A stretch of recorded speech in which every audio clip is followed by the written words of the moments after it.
So paano nyo ngayon sasabihin sa Koreano at saka sa ADB na okay plano nyo, okay consultation nyo, gagawin yung 2 oras traffic namin, lipat nyo opisina nyo doon, kayo tumira doon.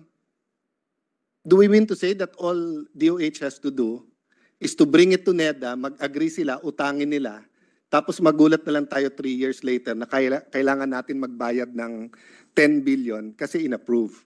So again, this is not just for the DPWH. I'm just making it a case in point because I do have a, I'll be very honest, Secretary, because I trust, I honor you, kilala kita, but I have a little bit of a trust issue with you right now.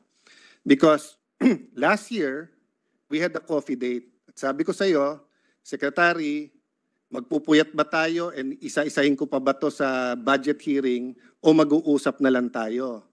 Sabi mo, ano concern nyo, Senator? Sabi ko, yung Laguna Lakeshore Highway, during the time of Pinoy, PPP yan. During the time of Pinoy, kami ay kinonsulta sa Senado, kinonsulta ang local government, kinonsulta congressman, hindi nyo kami kinonsulta. You said you will go to my office. I said, no, sir. We will all go to your office.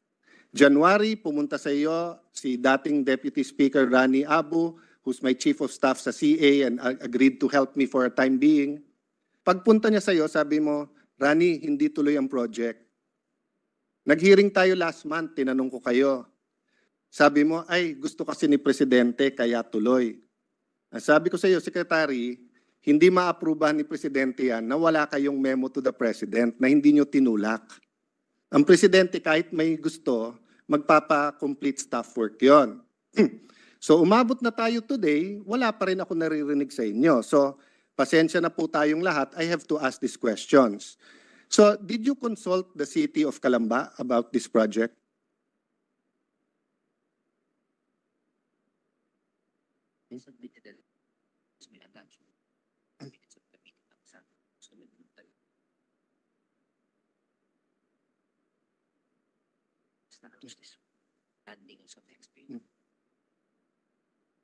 Apparently, Mr. President, the City of Calamba was actually, the representatives were consulted. Okay. But of course, that's just what they No, tell us now. That's okay. I'll take their answer face value. Did you consult, ano pa bang dadaanan? Dadaanan ba San Pedro?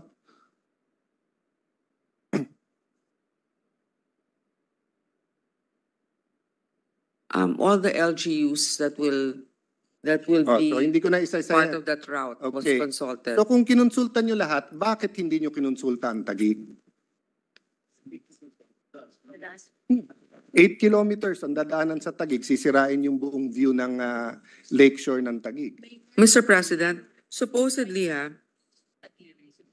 there were meetings conducted by DPWH. The City of Taguig was represented and led by Engineer Eric Castro, Ms. Lou Ancheto, Engineer Jericho Arsenio Flores, and Yes. Engineer Jerome San Pedro, Madam etc., Chair, etc. they sent me a letter stating that.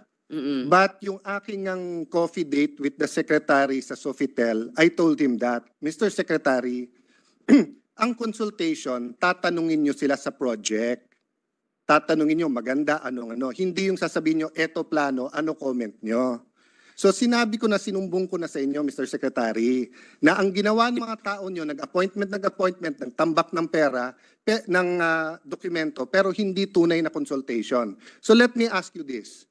Saan maglalanding yung Laguna Lake Highway sa Taguig? Saan kayo mag-e-exit? Sa Bikutan, tama ba? Sa Bikutan ba kayo mag-e-exit? Oh.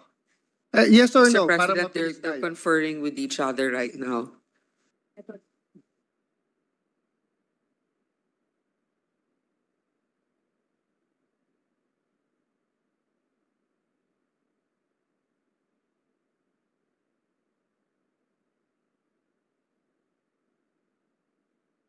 Mr. President, supposedly sa Lower Bikutan. Yes, papunta dun sa General Santos Avenue, tama ba?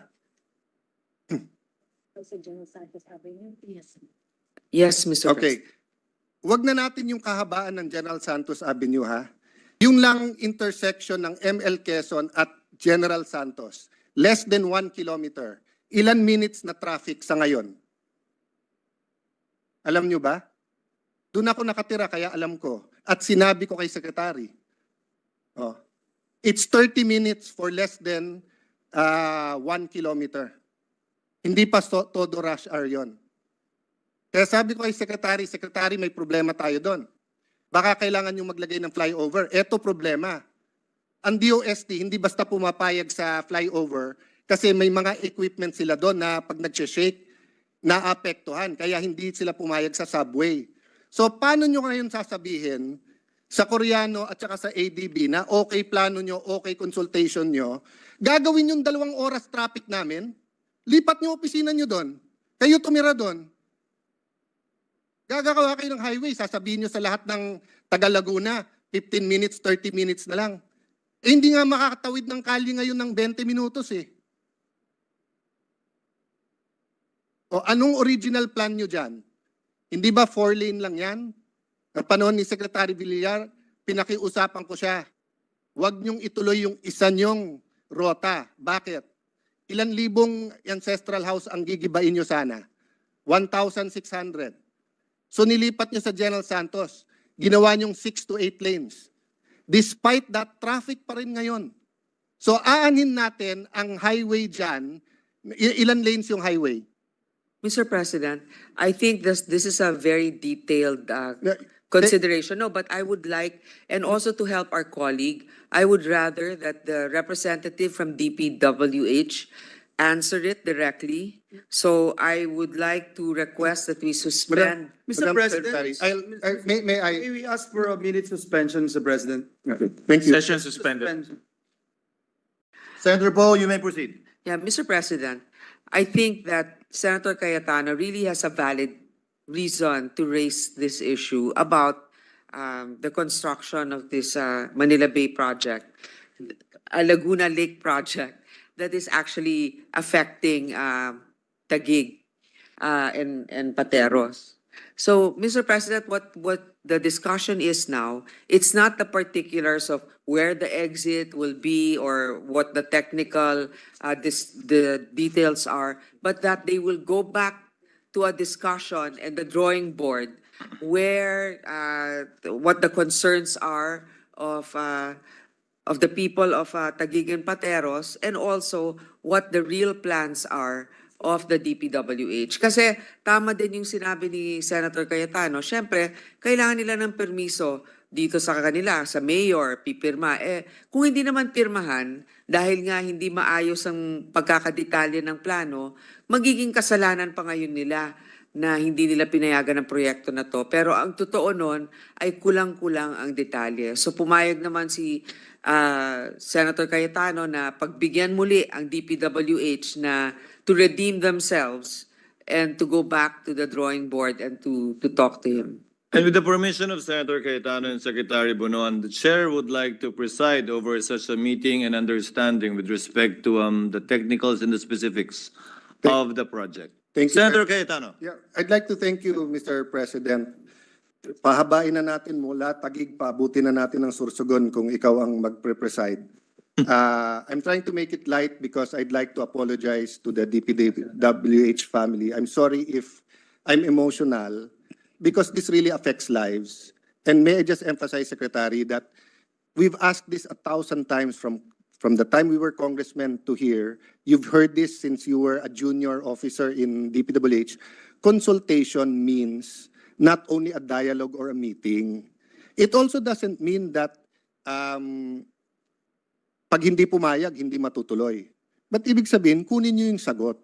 Kung ayaw, bakit? Then if the President overrules or you overrule, then we have a... Pag sinabing okay, okay. Kasi dito, Mr. Secretary, yung original plan was from Calamba to Taytay. So, may labasan lahat at may pakinabang din ang Taguig and other areas because mahaba yung highway. Ngayon, kung hanggang Bikutan, triple ang topic, dadaanan kami, natatamaan naman yung buong lecture namin. As you know, the most expensive property in the world is by the lake. And I had this discussion with Secretary Vigilar. When the DPWH made the road dike na tinatawag natin C6 ngayon, there were 3 options. The DPWH chose the cheaper option. That's why there is 1,600 hectares outside the dike. At that time, it was only 1.1 billion pesos. Of course, no one knew that now Fort cost 1.4 million per square meter, and in Cayetano Boulevard, it's more than 100,000 per square meter. So now we yung polder dikes na pinangako ng DPWH nung panahon ni Secretary Villar, hanggang ngayon hindi natutupad. So that is why I want to make sure, but I'll put on record, I'm for this project. But yung tamang layo sa tubig at yung tamang dadaanan. So which goes to my point. I hope the point of consultation, maybe the secretary can issue a memorandum of what consultation is. Para klaro sa lahat. Number 2, yung namang highway na gagawin sa ibabaw ng Pasig River, is it called Parex? So can I now have a definitive answer? Because ang sinasabi sa akin parati, under study, I asked the City Hall, wala rin nagko-consult pa sa kanila. Mahabang part ng Pasig River is Taguig, especially with the Supreme Court decision on the MBOS. So tuloy na ba yun? Hindi. Kasi I'll give you the same comment, not as emotional.